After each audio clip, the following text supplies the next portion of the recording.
Okay, why don't we start? I'll look at natural law today and St. Thomas Aquinas.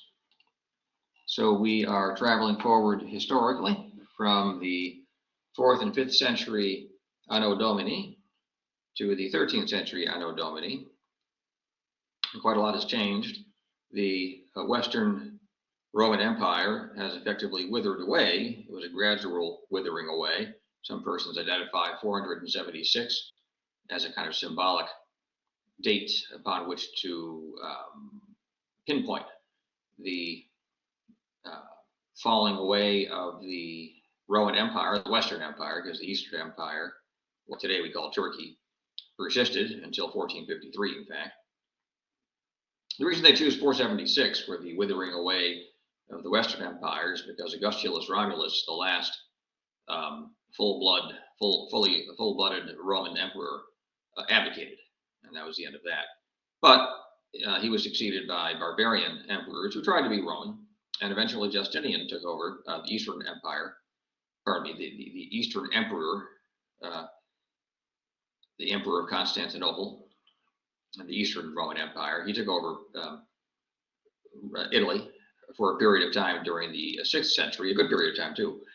I don't have the years memorized, but it was decades. Then he lost his grip on power there, and the Western, something resembling a Western Empire, does not get reestablished until the year 800 with Charlemagne, who was crowned by the Pope, and that came as a surprise to him. And he established what later came to be called the Holy Roman Emperor, Holy Roman Empire. Okay, basically what we think of as continental Europe. So he hadn't conquered the whole thing, but he conquered a good swath from Italy up through about Denmark. And by the time we get to St. Thomas Aquinas in the 13th century, we've entered into the High Middle Ages. Prior to the High Middle Ages, Europe was on the defensive against the surging phenomenon of Islam. But then famously, the Europeans turned the tide beginning around, well, actually in 1098, and launched the First Crusade, and actually succeed without any kind of political organization, no military training to speak of, at least not in the form of one that would embrace an entire army. Without any theory, no clearly stated objective, or even any maps, they somehow made their way over to what we today call the Near East, and conquered Jerusalem and held on to it for 100 years or so. And a curious phenomenon. And by the time we get into the 13th century, we really are in the High Middle Ages. You know, people date the High Middle Ages basically from 1098, and if they want to mark an end to the High Middle Ages, they tend to date that with the Black Plague. Okay, so we get about 250 years of so-called High Middle Ages.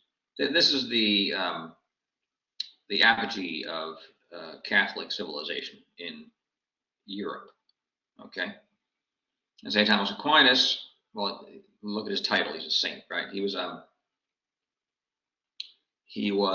a priest of the Dominican order, which was a new mendicant, that means impoverished, poor, order of itinerant monks who would travel from place to place attempting to convince persons of the truth of the Catholic faith. And their original mission, under their founder Dominic, Saint Dominic, right, was to travel to the south of France and convince the heretics, the Cathars, which means the pure.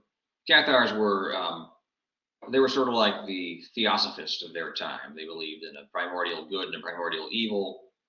They were steeped in a certain kind of symbolism that they studied very carefully, and believed that wisdom sets you free, secures salvation. They were kind of a Gnostic sect. And the Dominicans thought they would just, engage in peaceable debate with them and just demonstrate that their views are false, and that Roman Catholicism has to be true, right? And that worked with some of them, but not many. And eventually, the northern barons simply invaded the territory and put an end to it. So Aquinas, he was part of the peace party, as it were, right? He was trained at least to be part of a peace party, and he actually did write a book that we call the Summa contra Gentiles, the Summa against those persons who were the Gentiles from the Catholic point of view at that time would have been persons outside of the covenant. So ironically, Jews and Muslims were outside of God's sacred covenant in accordance with the passage from Galatians. I don't have the chapter and verse memorized, but I believe it's Galatians 3 somewhere, I think 3:17. It says that effectively, see, I don't have the scripture here, but effectively, those who are baptized are Israel, and if you're not baptized, you're not Israel. Like so they basically appropriated the title of Israel and maintained that the Jewish nation was not Israel, because Israel is the true inner essence of Israel is spiritual, right? So that would obviously irritate the Jews of that time and of history, and even today, to be perfectly frank. But that's just an historical note to kind of get you to the spirit of the time. Aquinas was within this Catholic world. They just assumed that they were triumphant, and the Catholic faith was spread over the entire world. And they read their scripture carefully, and they noted that there would be this period of Antichrist, right, in which Catholics would be persecuted in large numbers and killed. But in the meantime, it was an optimistic period for Catholicism, right? And Aquinas was part of that optimism. He received the writings of Aristotle, because the complete works of Aristotle had been completely translated into Latin by the time Aquinas was born. That translation project occurred mainly in Toledo, Spain, and in Sicily, believe it or not. And some of that was from Greek, by the way, some of it from Arabic. In Spain, it was from Arabic, and in Sicily, it was from Greek. And he received that corpus. Corpus means body of work. And following his master, his teacher,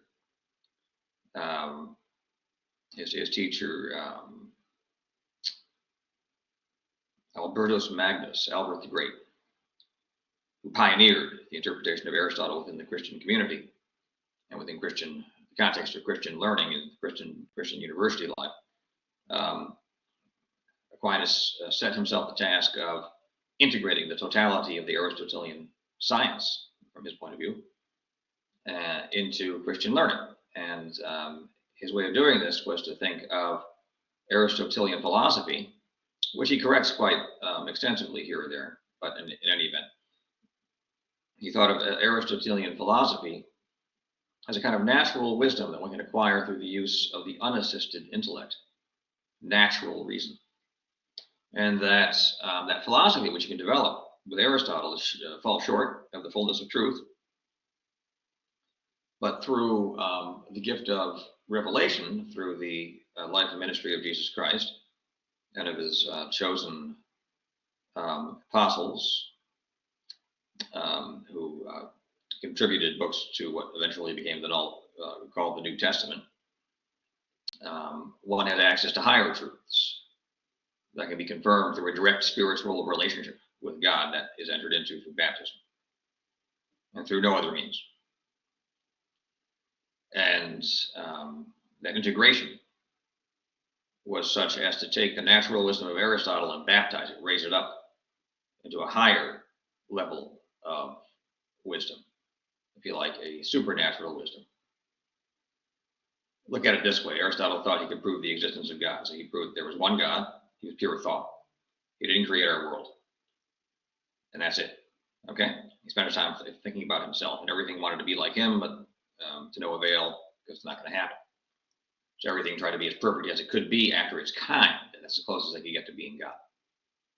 Whereas with Aquinas, he says, well, Aristotle he accomplished something extraordinary, but he also has to be helped with revelation. And on the basis of revelation, we know that God is three persons. The second person of the Holy Trinity became incarnate for the purpose of redeeming our species, which fell due to the sin of our father Adam.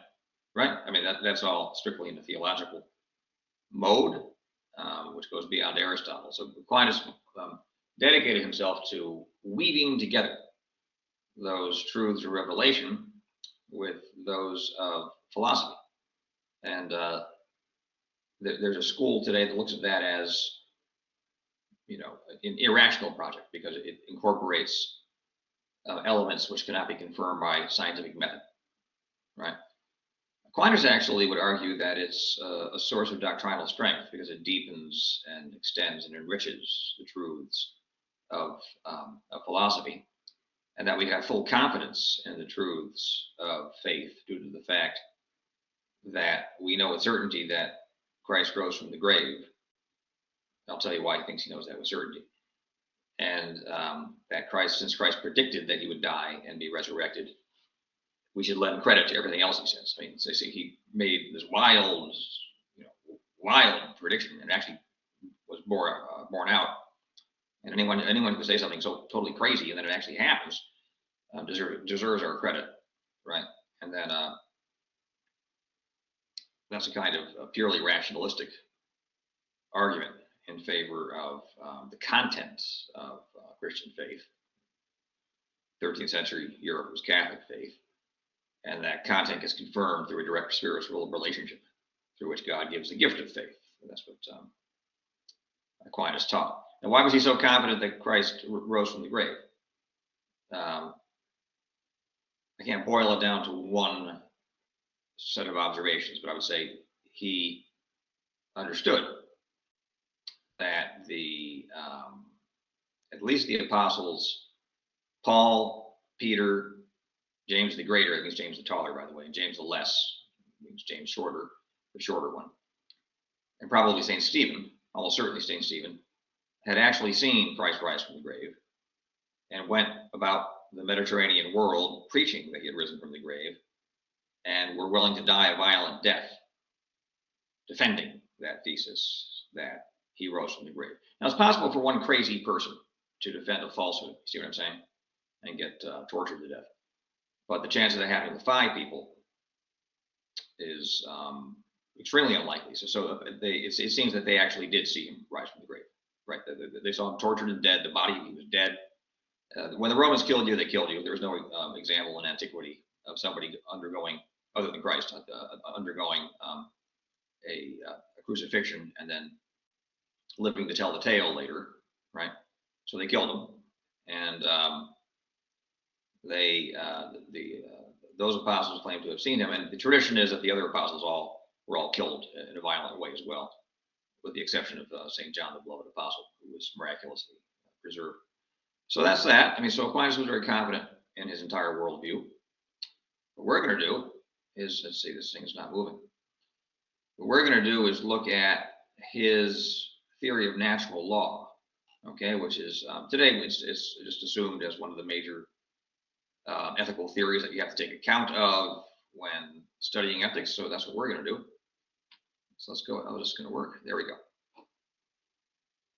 So the first thing I want to say is, now we ended up losing book 2 of, at least you weren't able to hear my lecture on book 2 of Aristotle's Ethics. It's going to be really, my schedule is very tight, so it'll be very tough for me to do another lecture on that. You have to at least read those pages, okay? So there, Aristotle is talking about virtue, all right? Aristotle, virtue is a habit, an acquired habit of the soul concerned with choice, lying at the mean, right? Relative to oneself, in accordance with the rational principle, that means as a wise person would choose it. So basically, it's a habit in virtue of which, no pun intended, one behaves courageously, justly, temperately, and wisely. Okay, well, particularly the first 3, because we're talking about moral virtue. All right? So in the mind, you have to keep this in mind. Right from I want to set this out immediately, because people, particularly contemporary discussions, will just omit this completely, and it's a total distortion of Aquinas' thought. Natural law for Aquinas points towards virtue. These are integrally connected to one another. You obey the natural law, and in so doing, you cultivate virtue. And you obey the natural law for the sake of cultivating virtue. And since he has a Christian worldview, you then offer up your virtuous acts for the glory of the Father, and that makes you something additional. That makes you holy. Okay, it's not enough just to go around being virtuous. You have to actually glorify God by offering those virtuous acts for the glory of his name, both here on earth as well as in heaven, right? That's the way of talking about that. So while natural law today is often treated as an alternative to virtue ethics, Aquinas in fact conceived of natural law as a means to virtue understood as an end. Okay? Obedience to the natural law makes an indispensable contribution to molding a person into a virtuous agent. So here we go. This is his basic insight. Natural reason, insight into direct connections in nature. Natural reason, there's insight and scientific inference. Think about the first lectures I gave you. These can deduce the natural law from a consideration of what we call basic goods. We'll talk about those. Basic goods are cognized through sense perception, followed by an act of intellectual abstraction through which a general concept of a good thing is formulated. You guys get that? So you see something, and then you form a concept of what it is that you experience. It's not just seeing, it's hearing and seeing and touching, particularly when it comes to all of them, really. Civic life, family life, biological life, and then there are a couple of even religious life, right? You receive the Holy Eucharist into your body. You are baptized with water. Priests receive a chrism, in virtue of which they are ordained, right? And it's a bodily sign of an invisible grace. That's the doctrine. So, yes, basic goods are cognized through sense perception, perhaps with the exception of moral wisdom, or that intellectual wisdom we call prudence, and theoretical wisdom, those are invisible. So sense perception is followed by an act of intellectual abstraction, right, through which you form a concept of the basic goods. And then you have a concept of something good, okay, for the sake of which you can exist, and relative to which you will orient yourself in your actions and choices. Let's see. Not working? Okay, here are the basic goods. So, the first one's life. And for Aquinas, that involves nutritive and sensate, or sensitive, they say, sensate activity, your five senses. Okay, so that's one basic good. Clearly, we want to be healthy, we want to stay alive.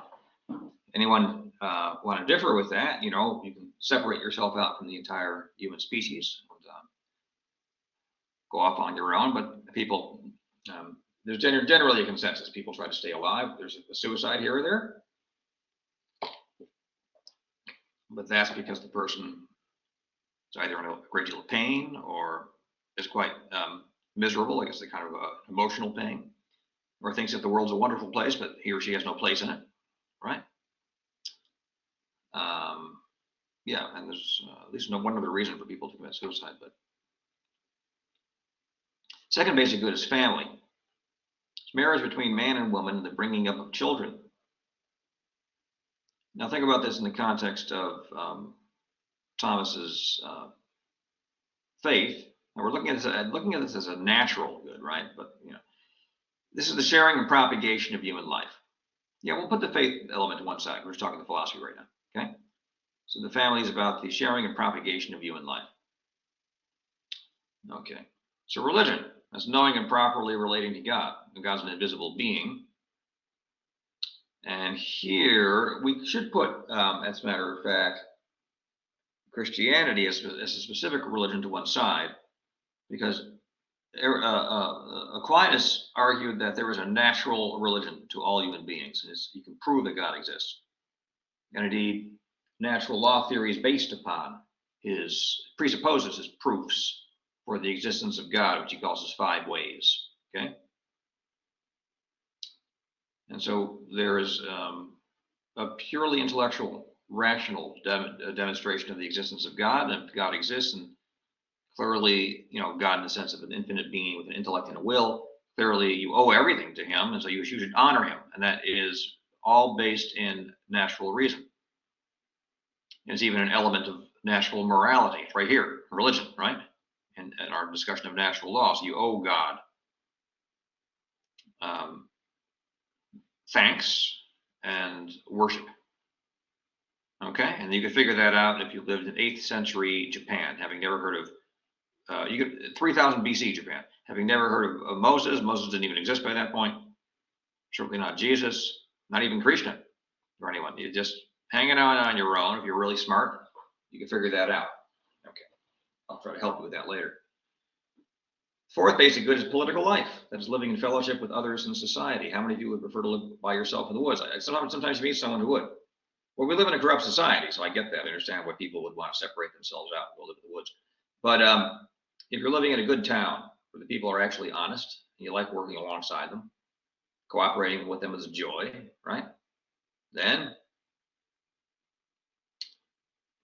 in that particular instance, and that's what political life is supposed to be like, by the way. In that instance, you apprehend it as something good. So what do we have so far? Biological life, family life, God and your relation to God, and political life. Now, there are two further basic goods, and that is one is having basic, we call it practical reasonableness, but basically, we can talk about this as really the virtue of practical wisdom. Here I said the authority within the unity of the virtues. What is that authority? It's the intellectual authority. It's the intellectual authority.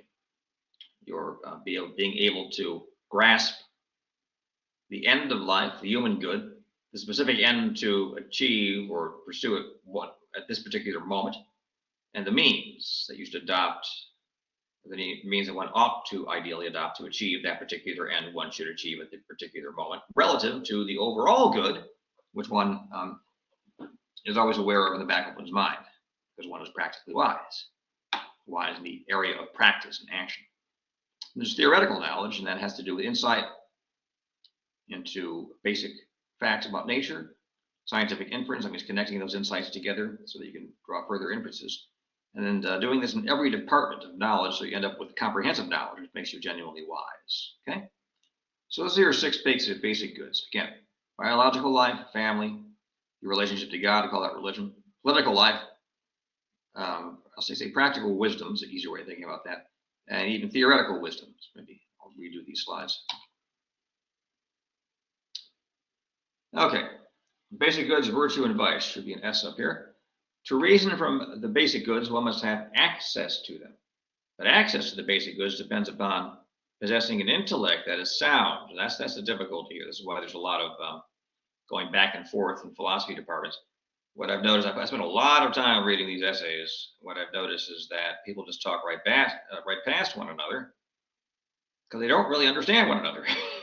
They don't really, because I've changed my worldview a couple of times and gotten rather deep into this or that particular worldview, so I actually can see how people are thinking. And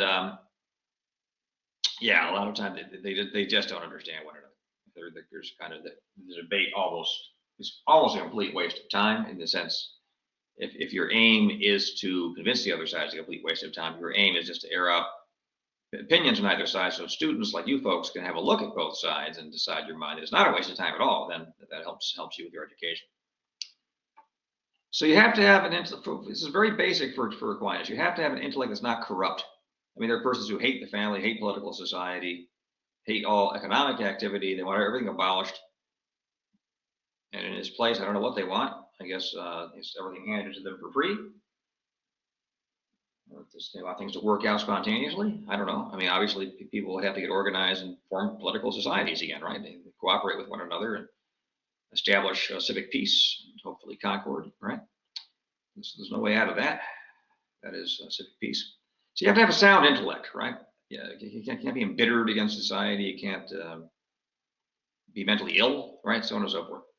So repeated acts of rationalization damage the intellect and reduce its facility at grasping basic goods. That means when one rationalizes vice, the gratification of the baser passions, for example, or ambition, or desire for incredible amounts of money, or one's desire for popularity is being loved by everybody, including, basically the vast majority of which people have no idea who you are. So what good is their love? Can't be worth anything, can it? Why did you put out a good pop tune, right? You Can Be My Lucky Star by Madonna. It's a pretty good pop tune, but she ought to be mature enough to realize that people who like her on account of the pop tune don't know anything about her, so she shouldn't, particularly, she shouldn't base her opinion of herself on that adulation she gets from her fans. That's ridiculous, isn't it? Okay. So everything presents aspects.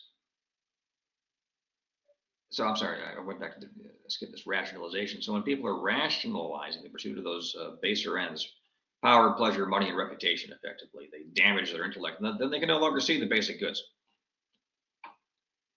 Everything presents aspects that are good and aspects that are bad. An antecedent passion. Now, an antecedent passion is one that occurs to you prior to reasoning. This is one that prompts one to an end that necessarily has both aspects, an aspect that's good and an aspect that's bad. Let me explain.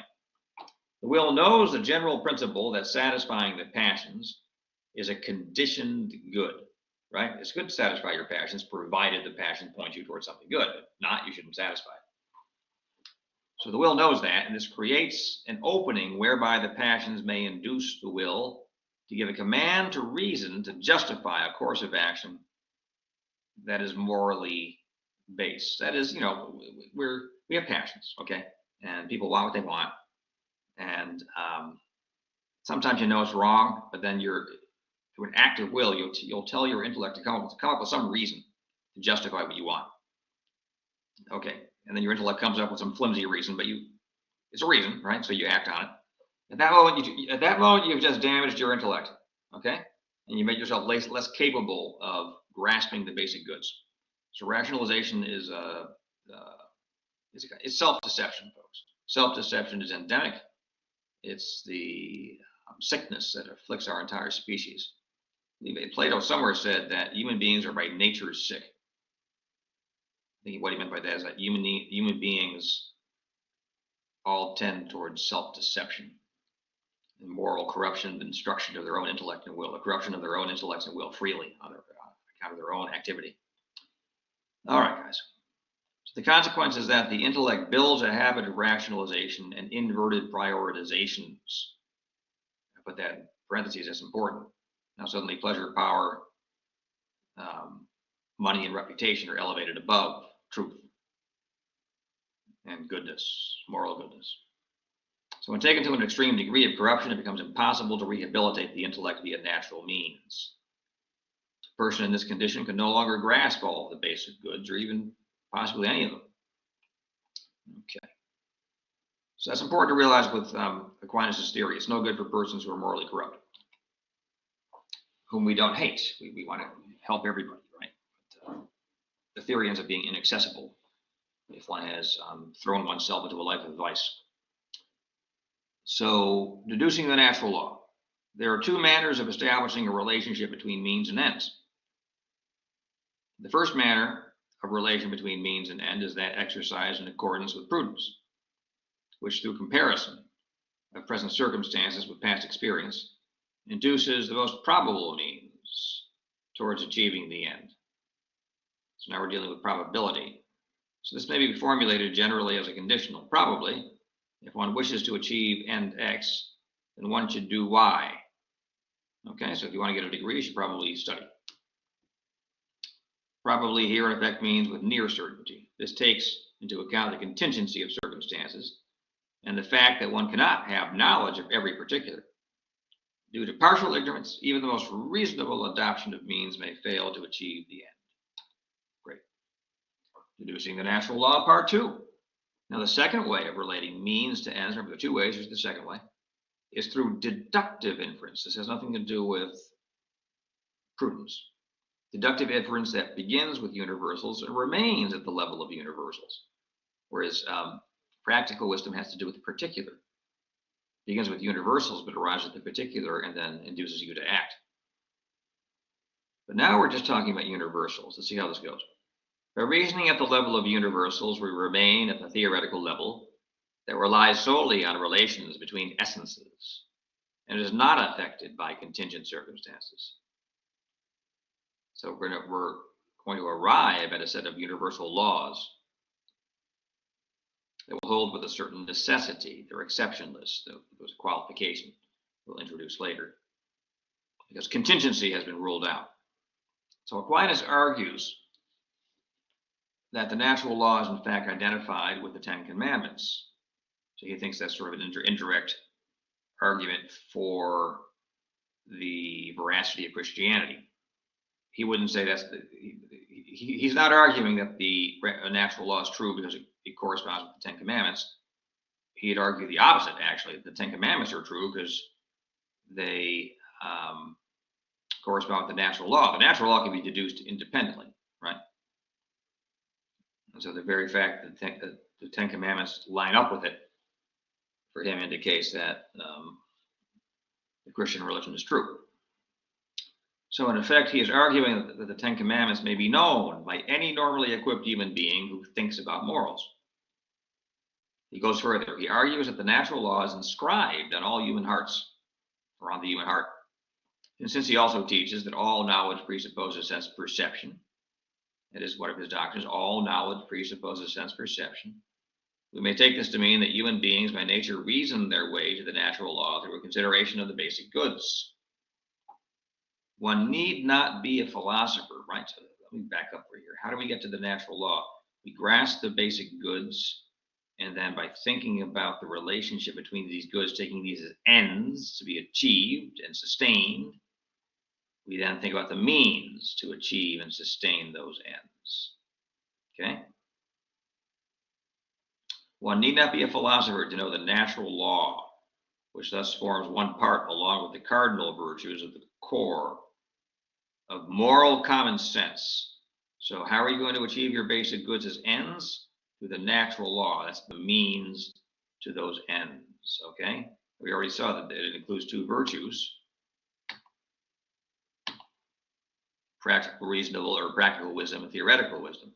If it includes practical wisdom, there's no such thing as practical wisdom independently of the other virtues, incidentally.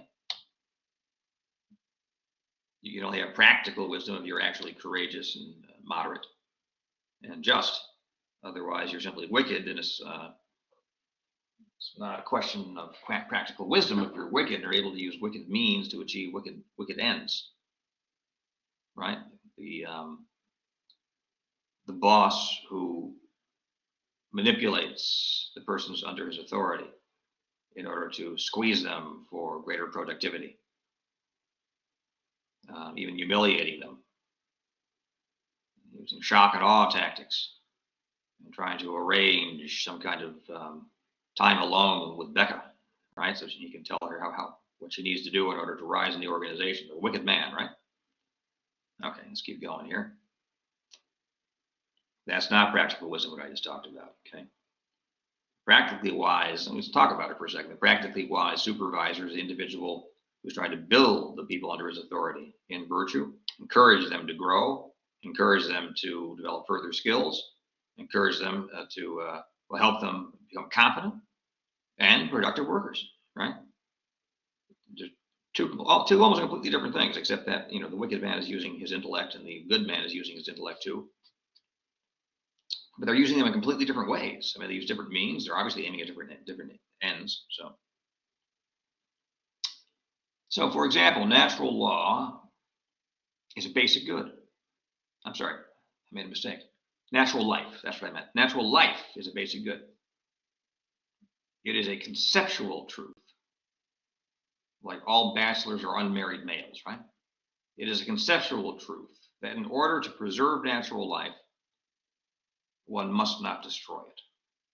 Are you ready to grant that? If you're going to preserve natural life, you can't destroy it. I think you're ready to agree with that, right? Hence, one ought not to kill. We should add unjustly. That's the fifth commandment. Second example, it is a conceptual truth that in order to preserve life, one ought not to deprive it of the means for preserving itself, right? If life is the end, then you should not withdraw the means to achieving that end. Hence, one ought not to steal. It's the seventh commandment, as property is necessary for life. Minimally, you need your body, right? And also you need food. It has to be your property as you're chewing on it and swallowing it. Certainly when you're incorporating it into your body. A third example, the family is a basic good. Family consists in part in the relation between parent and child. The child owes his natural existence to the parent, but the parent does not owe his to the child, right? As one should honor a person in proportion to the good conferred, the child is under a permanent duty to honor his parents. Parents are under no duty to honor their children, right? Okay, I meet people periodically telling me that their mother's a real piece of work and they don't want to honor her. I understand that there are people there who are difficult. Nonetheless, you wouldn't exist. You wouldn't even be in the position to say that she's a piece of work for her, right? So you owe her some degree of honor. Next, the family also involves the relation between husband and wife. This relationship is based on justice, but also involves love and trust. So adultery is both unjust and it tends to destroy love and trust equally. You just have to live a little bit and see how that works out. That's true. Hence, one ought not to commit adultery. And since adultery is so obviously destructive, one ought to avoid anything that even leads to it. Therefore, one ought not to covet one's neighbor's wife or spouse. It's a husband. The 9th commandment. Okay, so this isn't too tough, right? So some further deductions. Knowing and loving God is a basic good. If one is to know and love God, and we'll have to, that presupposes that God exists. We'll talk about that in a moment. If one is to know and love God, then one must honor him in a manner proportionate to his superlative goodness. Hence, one ought to worship him alone, right? Because this is the cause of the existence of everything in one's own life and every person one loves. Of course, persons one doesn't love, but everything that's good in one's life comes from this one being. So one must worship him. That's the 1st commandment. Since he's obviously a being beyond beings and a being of superlative dignity, one shouldn't mention him lightly. So you shouldn't take his name in vain. And certainly, shouldn't use OMG and GD and so on and so forth. And one should set some time aside to praise and worship and give thanksgiving. And probably petition this being for help. Okay, and also admit we've done wrong, so repent as well. So that's the 3rd commandment. Have some holy day and keep it. They call it the Sabbath day. Keep the Sabbath day holy. So the good of living in fellowship with others is particularly rich in its implications. We live in fellowship with others in a political society. We can't steal, right? Shouldn't commit adultery. We should respect the property rights of others. 7th commandment. Certainly not lie about one another. That's extremely corrosive to the political community. 8th commandment. Shouldn't covet your neighbor's wife. Okay, I mean, people notice when they stare at one another. If you're looking at one fellow's looking at looking at his neighbor's wife's figure. People see that. It sends ripples through the community. And of course, you should not covet your neighbor's goods. We do that in the U.S. This seems to be a first principle here that keeps our economy going, but it introduces tensions between members of the community and is to be excluded. All right. So some of you may be saying, okay, I can see some of these commandments being deduced from the natural, from a consideration of the basic goods, but not all of them. But even if you're agreeing to 7 or 8 of them, that itself is incredible, right? You can work with those in the meantime. Here we go. I think you can get all of them, but I don't have time to tighten that up. So the nestedness of the first 3 basic goods. So we can see that the first basic good, natural life, is taken up into and preserved within the 2nd basic good, the family. You can also see that the 3rd basic good, family, is taken up to and preserved within the 3rd basic good, fellowship with others. But what of practical and theoretical wisdom? One may argue that these imply the totality of the Decalogue, as without the first 3 basic goods, practical and theoretical wisdom will be impossible. One must also observe that the end of practical wisdom directs one to study the human good, to know it, and not to harm one's own reason by subordinating that human good, by subordinating one's reason to the passions. That is, one should shun evil, to know the good, and not knowingly to do evil, are not additional natural laws, but are presupposed by every specific element of the natural law. Okay, so practical wisdom is integral to the natural laws. It involves the knowledge of the good, which is presupposed by the natural law. What about theoretical wisdom? Well, theoretical wisdom requires that one love truth, as each natural law is based on a correct apprehension of the true natural goods. The love of truth itself is presupposed by each natural law. Okay, you get that? If you love truth, you're going to acknowledge the basic goods, because it is true that each basic good is good. And that love of truth, when it comes to full efflorescence, when it achieves its perfect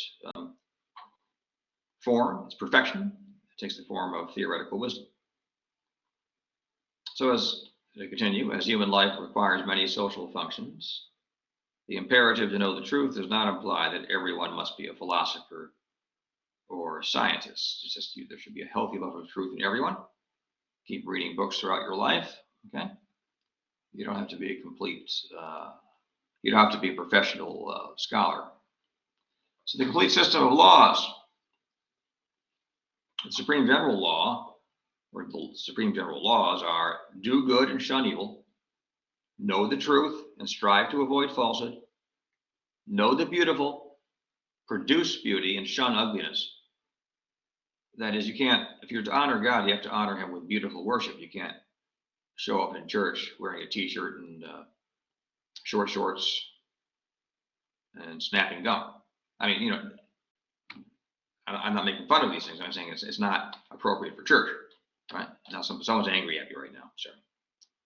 So I'm not trying to poke anybody in the eye, okay? Just trying to explain Aquinas. So specific natural laws: worship the one true God alone. Don't take his name in vain. Keep his Sabbath day holy. Honor your father and your mother. Do not kill unjustly. Do not commit adultery. Don't steal. Don't bear false witness. Don't covet your neighbor's wife. Don't covet your neighbor's goods. They see that too, by the way. Okay. So now we move forward. What's law? Each of the commandments is a law. But what is a law? Well, Aquinas defines a law as a dictate of reason for the common good by anyone who has care of the community and is promulgated, that is, the law is promulgated. So a dictate of reason, by this he means that a genuine law follows from what reason grasps as a genuine good. This is very important for Aquinas. A genuine law is not an arbitrary dictate of the will. It's not that you can just will anything into law. There is a good and there is an evil. And reason can grasp the good and distinguish it from what is evil. The basic goods are good. And anyone with healthy moral common sense sees that, right? Or so Aquinas would argue. I don't want to be too insistent, but you know, he's making a reasonable point. And so the law simply articulates those rules which are necessary to actualize and preserve and foster, maintain, and enrich the basic goods, okay? Reason gets that. Okay, so law in general is a dictate of reason. For what? For the common good. Law is not directed towards the private good, but towards the common good, in which the individual good has a share, and without which the individual good is unintelligible. That means, well, think about all the things you've received from the common good. How about this? Language. Okay?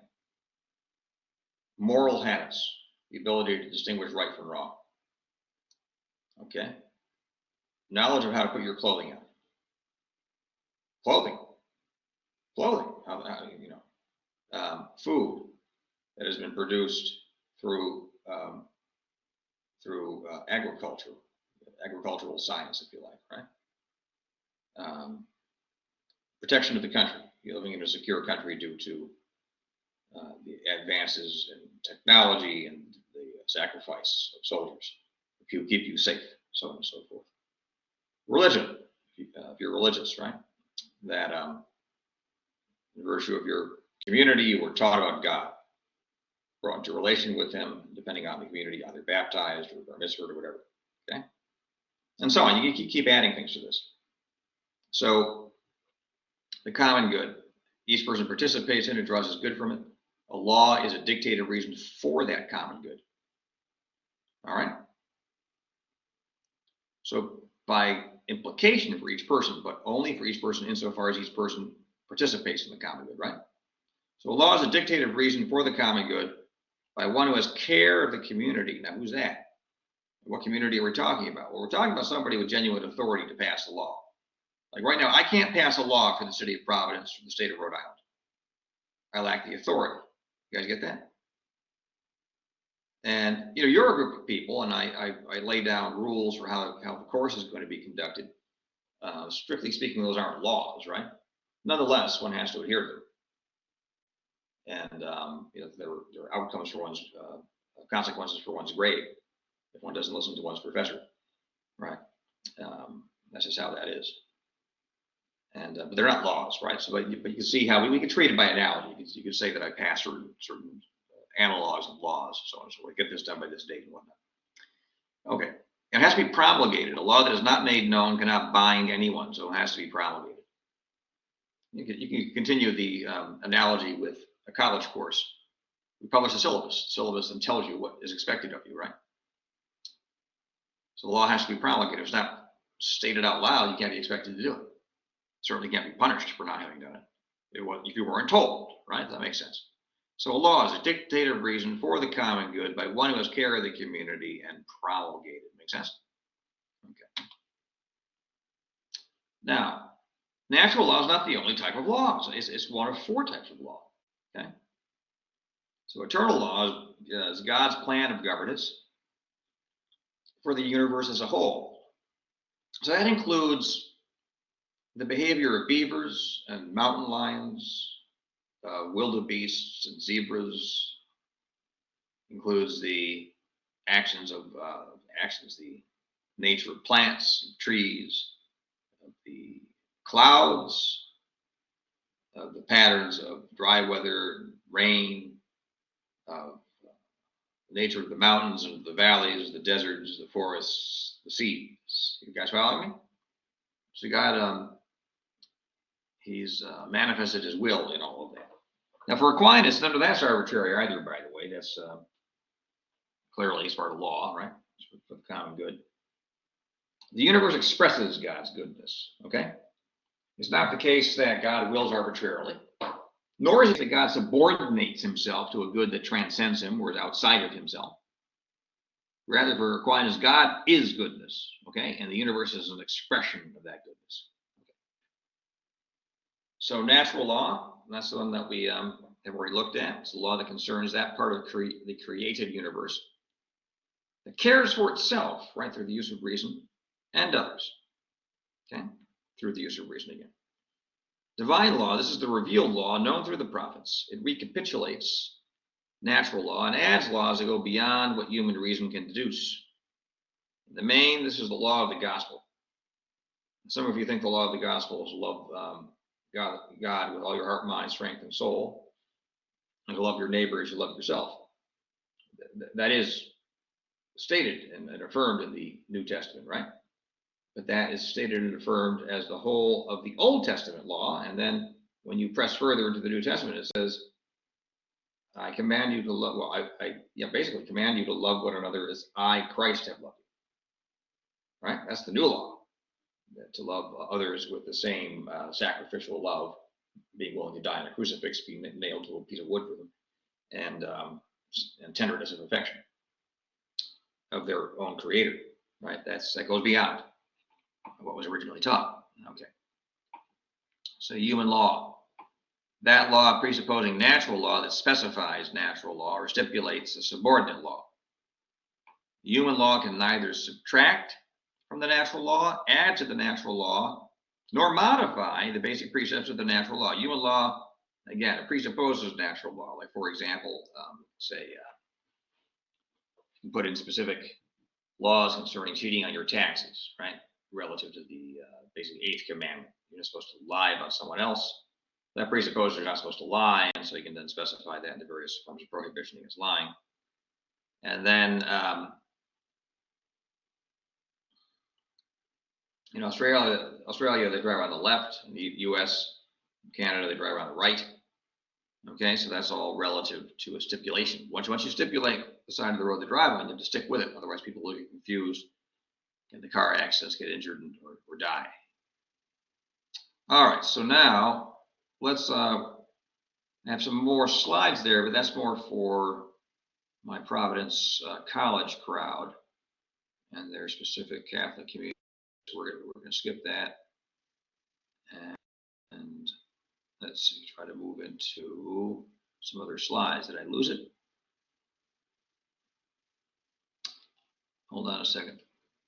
There we are. Yeah. So let's move.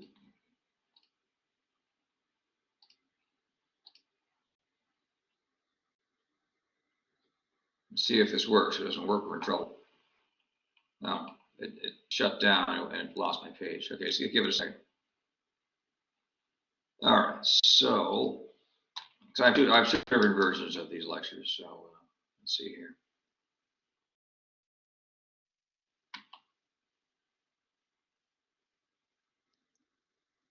All right, let's see here.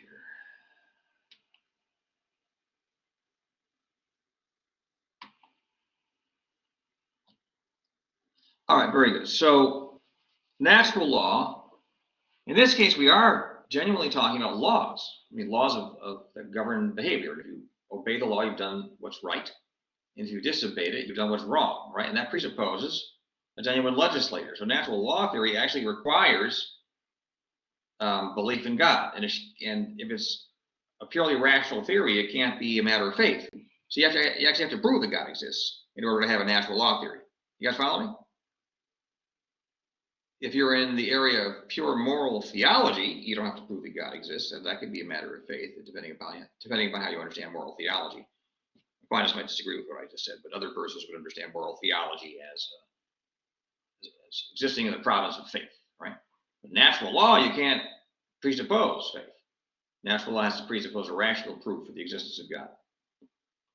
All right, so let's talk about this briefly. So we'll start actually by arguing against the existence of God, because there are two things you have to do. You have to argue that he exists. You have to argue that he doesn't exist. And with respect for natural law theory, with respect to the arguments that he does not exist, you have to refute them. All right, so let's start with those. So premise one: if God exists and is perfectly good, perfectly wise, and all-powerful, then he would not allow evil to exist. Right? He's perfectly good, wise, and all-powerful. Why in the world would he allow evil? It doesn't make any sense. So premise number two: he does allow evil to exist. And conclusion: therefore, God is either not perfectly good, not perfectly wise, or not all-powerful. Okay. Well, if he lacks one of these qualities, then he does not exist. Not in the way that Jews, Christians, and Muslims agree he exists, right? They'll talk about him as having all those attributes. Perfectly wise, perfectly good, all-powerful. Therefore, he does not exist in the way that Jews, Christians, and Muslims agree he does. Okay. So that's a standard argument against the existence of God, at least in the Western tradition. So let's look at the rebuttal. So the argument just rehearsed is a somewhat more formal presentation of what many people have in mind when they object to Western religion and Islam. The difficulty that philosophers have had with this argument is that premise number one would seem to be false. Here it is. If God exists, is perfectly good, perfectly wise, and all-powerful, then he would not allow evil to exist. Okay. Well, why would that be false? Could a perfectly good, perfectly wise, and all-powerful being permit evil, knowing that evil exists, having the power to prevent it, and having the motivation, his goodness, to exercise that power to prevent it? Well, yes, he could allow it nonetheless, if by allowing evil, God can bring about an even greater good than would be possible without it. For example, in the Roman Catholic system, because there's evil, persons can struggle and grow in virtue, which then increases their merits, so as to give God a greater justification to assign them a greater share in his life, and joy. You see what I'm saying, right? So yes, again, if it is evil, or if evil is the inevitable consequence of the gift of freedom. So if freedom is a positive good, and not only a positive good, it's indispensable for a very great good, that is a loving relationship with one's creator, one has to choose to enter into and sustain and develop that relationship, And if giving freedom as a gift to human beings for that very great good of relationship with God, if giving freedom means that some persons are going to misuse it effectively and produce evil, then there ends up being a good justification for evil existing. It's sort of a byproduct of giving this great gift, which is necessary for a very great good to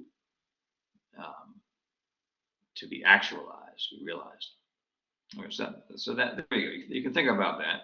I'm not going to dictate to you what conclusion to draw. I'm going to give you the arguments, and you can consider them. So both of those ideas require clarification, but that must wait until we have first considered some brief reasons in favor of the existence of God as conceived by the West and Islam. That is, they agree on the core attributes, but they differ on further attributes, which is why they are different religions. Judaism, Christianity, and Islam, they don't have exactly the same concept of God. They agree on the core attributes, but then they differ around the fringes, okay? All right, so I'm going to rely upon a Jesuit named Robert Spitzer for the proof for the existence of God. I modified it slightly, but I am significantly relying on him, so I'm going to name him. So I'll begin with a preliminary comment. Everyone is familiar with cause-effect relationships. Here are three examples. The motion of a baseball, the effect, is induced by the throwing motion of a living person. That's the cause. A fire effect is brought into being through striking a match. That's the cause. A cell effect comes into being through the mitosis or progenitor cell. That's the cause. So let's look at some definitions then. Number one, a cause is the condition for the existence of a conditioned reality. Right? There is the condition and there's what's conditioned. An effect is a conditioned reality made to exist by a condition. Yeah, this is all Spitzer's vocabulary. So there are two basic possibilities. Either everything is a conditioned reality, that is effect, or there is at least one unconditioned reality, a non-effect that can be a cause. Okay, so see that there are either two things, there's one or two things. Either everything is a conditioned reality, everything's an effect, or there's at least one thing that's not an effect, okay? That would be an unconditioned reality. Of course, that would be God.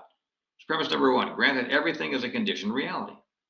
If everything is a conditioned reality, then either there is a finite number of conditions or an infinite number of conditions. It has to be one or the other, guys. It's a finite number of conditions or an infinite number of conditions. That is, if everything is an effect, everything is a conditioned reality.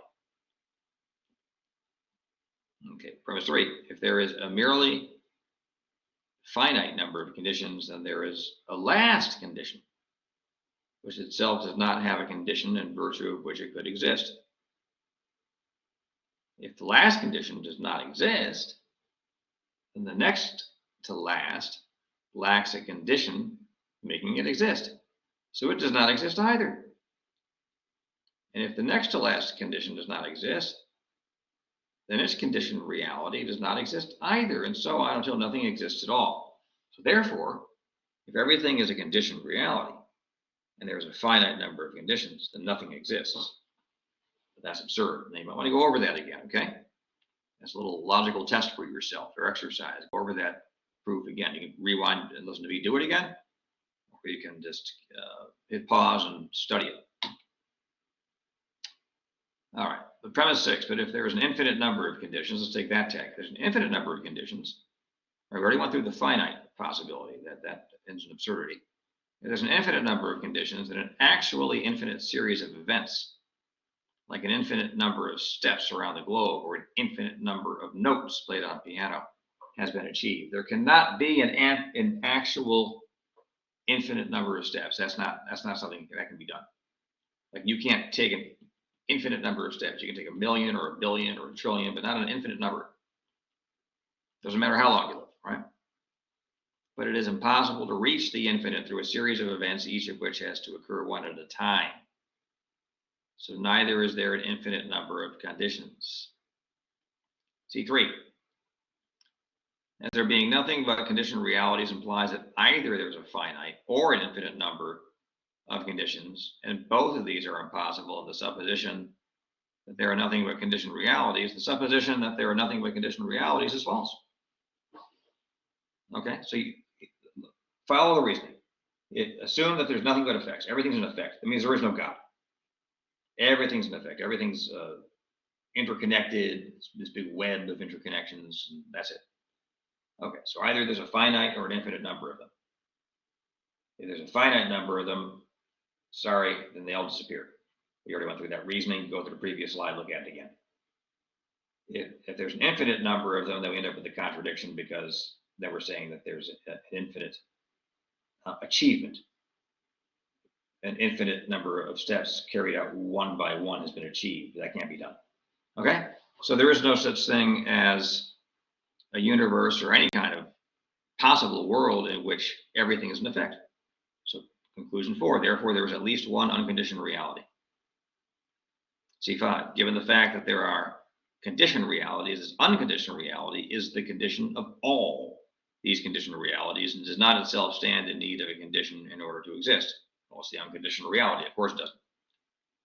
So now we have traditionally called the unconditioned condition of everything that is conditioned God, and therefore God exists, okay?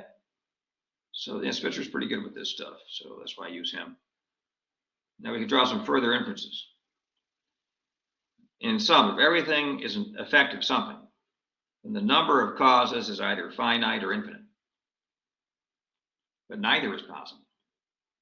So it is not the case that everything is an effect of something. There must be something that is not an effect of anything that is an unconditioned reality, namely God. So here's some more arguments. Premise 1, if something is the cause of all conditioned realities, then it in some way includes all of them, while also being distinct from them, else it would not be a separate cause. Premise 2, if something includes all conditioned realities, we'd say in scholastic vocabulary, it includes them virtually. It contains their form, their structure, such that they can then issue from it. So if something includes all conditioned realities, then there is nothing about it that excludes anything. So it is absolutely simple. Premise number 3, the unconditional reality is the cause of all conditioned realities, and therefore the unconditional reality is absolutely simple. Okay, so now let's see here. This next slide looks like it's a little bit involved. Let me say this. Okay, so since there can't be, I'm going to simplify this for you. So since there can't be an infinite achievement, right? The history of our universe had to have a beginning in time, because there can't be an infinite achievement going into the future, and there can't be an actual infinite up to the present moment. So the past is finite. So that would be a perfect, a first time. That first time either just popped into existence out of nothing, or did not. But nothing comes to be out of nothing. I mean, have you ever seen a pizza pie just pop into existence out of nothing, or anything? Name anything. Has anything ever just popped into existence out of nothing right in front of you? Okay. Maybe some of you think you have seen something pop into existence out of nothing. I don't know. I've had people make some very strange claims to me, guys. Okay. Well, most persons deny that can happen, and they would deny that the first moment in time would pop into existence out of nothing. So that needs a cause. Whatever the cause of the first moment in time is, it has to be something outside of time, because if it was inside time, it wouldn't cause time to exist. So the cause of the first moment in time is outside of time. I mean, that means it's timeless. It's not. If it's timeless, it's not stretched out in the way that time is. You guys follow me?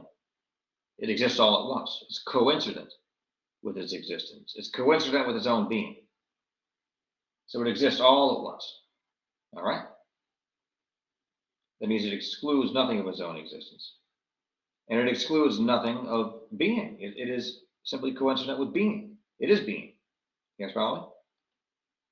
So now we have deduced the existence of something that is pure being, in virtue of which time exists. And it's the cause of space and of matter. And when you study science, you discover that our universe is fine-tuned to allow for the possibility of life and of conscious life and rational life like ourselves. Okay? So whatever this thing is, it's pure being, It's immensely powerful, powerful beyond our comprehension, because it created our universe, which is vast, contains incredible stores of power, right? So whatever this is, it had enough power to create all the black holes and quasars and all the incredible centers of power in our universe. Not only that, it had the power to create something radically different from itself, because it's pure being, and we live in space and time and matter. It's incredibly intelligent because it's fine-tuned this world. Okay, so it would appear to be infinite intellect, or at least a very powerful intellect, and basically infinite will, or a very powerful will, and pure being. So that's what we call God. Okay, that's that. Let's see here. So sometimes people they say this doesn't work. They say, number one, science has proved that God does not exist. So what do we say in response to that? It's a very common thing I hear from people. Note this, guys. Pay attention carefully. It's actually impossible for science, and there are many different scientific enterprises, to prove that God either exists or does not exist. Science is concerned with the material universe, with material reality, guys, not immaterial reality. So it has nothing to say about God. But the thought maybe is this: that we can gather information from science and then use that in metaphysics to prove that God is superfluous. Okay, so that I'd be willing to grant, at least as a kind of kind of approach. All right. So the argument might be that science has discovered an extraordinary level of precision and order in nature, and this precision, this order in nature, does not require God. Well, if God doesn't really work, right? Because if God were to create a universe, then we would expect it to exhibit precise design and order, right? Progress in understanding the precision and order of the universe is simply progress in understanding what God has created, if God has created it. So you can't appeal to the precision and order of the universe to prove that God does not exist. Okay, it actually doesn't prove anything. If anything, it proves that God exists, right? But if it doesn't do that, it doesn't prove he doesn't exist. Number two, you see what I'm saying? If it doesn't prove that God exists, it doesn't prove anything. It's just a fact. Okay, number two, but the universe exhibits necessity throughout. You know what? This has never actually been shown. I think the argument is that if the universe exhibits necessity throughout, then there is no freedom. If there's no freedom, then at least Christian doctrine, as it's taught, and I think Jewish doctrine, as it's taught, is impossible. Islam can still stand because there's a whole school of Islam which denies that we're free. So it's never been shown that our universe exhibits necessity throughout. How would you show that? But let us grant it for the sake of argument. If the universe functions in accordance with necessity, nothing stands in the way of God, who is outside this interlocking system of necessity, acting on this system of necessity from outside it, so as, number one, to perform a miracle if he wanted to, because he's coming from outside, right? Number two, to restore a soul to spiritual health if he wanted to. Number three, to cause a mystical experience if he wanted to. Number four, to infuse virtue into a person if he wanted to, a kind of moral miracle. When he so acts, the universe will continue to operate in accordance with its laws, but he, outside of that universe, is free to intervene anytime he pleases. What matters is not necessity, but whether the material universe is absolute or not. That is, if it stands on its own, or whether there's a God outside of it who can impinge upon it. Okay, so this is really C.S. Lewis's insight, see his book Miracles. So what about evolution? Doesn't the theory of evolution refute Judaism, Christianity, and Islam? And the quick answer to that, I say, is no. Okay, so people say, well, you have the Genesis account that doesn't really make any sense. I can't get into that too deeply. I'll just make a couple of comments. The word day in Genesis 1 cannot possibly mean a 24-hour period of time, as the diurnal day did not exist until at least the third day, right? The first 2 days, the earth didn't even exist for the first 2 days of Genesis. So if the first 2 days are not 24 hours, they couldn't have been, neither are days 3 through 7. The biblical account is consistent with a very old universe, okay? There's nothing that excludes maintaining that the universe is very, very old and that Genesis is nonetheless true. Now, there's a astrophysicist named Hugh Ross, who's written several books trying to demonstrate that, as a matter of fact, Genesis and the rest of the Bible corresponds with breathtaking exactitude and precision with the results of modern astrophysics. I can't say yay or nay to that because I haven't worked on this material closely enough, but I can recommend him to you. Hugh Ross. I've heard him speak several times. He's a smart guy. The fossil record does not exhibit the history of life forms. Okay, I'm sorry. The fossil record does. I was wondering what that meant. The fossil record does exhibit the history of life forms, but this is a far cry from anything like a proof for the theory of natural selection, according to which each of these forms emerged from forms radically unlike themselves over long periods of time through small incremental changes. There's actually no sensory evidence of these small incremental changes in the fossil record. We have leaps that led Elliott Gould of Harvard to formulate the theory of punctuated equilibrium. And then there's David Berlinski, a philosopher and mathematician, who offers an entertaining and stalwart critique of the theory of natural selection. He does so here. You guys want to watch that? Here's the, you type that into your URL bar up there. Okay. First of all, further, I should say, the information content of DNA is far, far too complex to have evolved through chance events. That argument is made at this particular link right there. Okay. All right. Just to add more controversy to your life here, there's actually considerable observational evidence based on 3 increasingly precise space probe missions paid for by NASA, $2 billion, that our social system, believe it or not, is located in a unique and privileged place in the universe. And let's be perfectly frank, it locates it at the center, okay? Watch and listen to these short presentations. What I would recommend you do, actually, there's something better, is a documentary called The Principle. And in that, there's an actual astrophysicist named Max Tegmark who explains why our solar system is at the center of the universe. Even an atheist at the University of Arizona named, what's his name again? Oh, shoot, it's not coming to me because I'm getting tired. It'll come to me. So it's a famous astrophysicist atheist at the University of Arizona. Even he says the evidence shows that we're at the center of the universe. Lawrence Krauss. Okay? All right. So that's probably good. That's about an hour and 15 minutes. So why don't we stop there? Yep. I'll give you examples of miracles, but this is not a philosophy of religion course, so we're gonna, I guess, skip this stuff. All right. So all that added together is pretty good evidence that God exists. Okay. And I gave you this up about the resurrection before. By the way, if God exists, I think he's proved he exists. You have to pick one of 2 things. Either you subordinate your will to God's. His is obviously an extremely powerful will, and everything indicates an infinite will. But he's being itself, so it's an infinite will. Okay, his being is not limited by anything.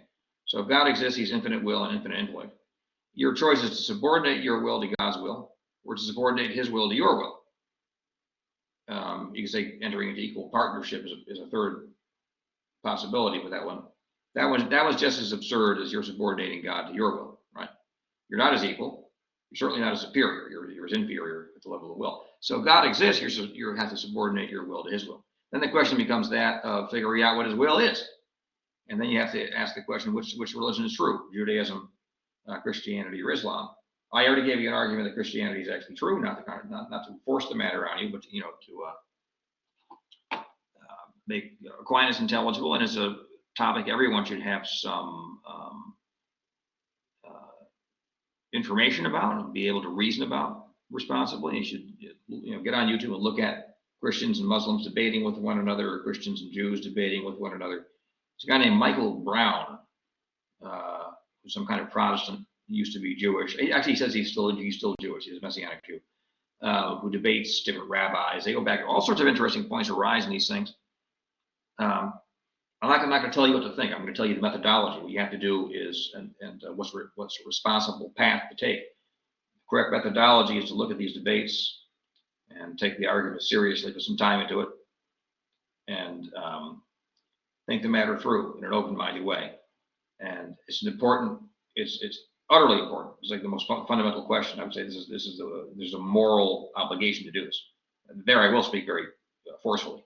One that has a moral obligation to enter into this question about whether God exists or not, and what, if he does exist, what the true religion is. All right. So, so there, I don't mince words, but then it's up to you to follow up on that and reason the matter out.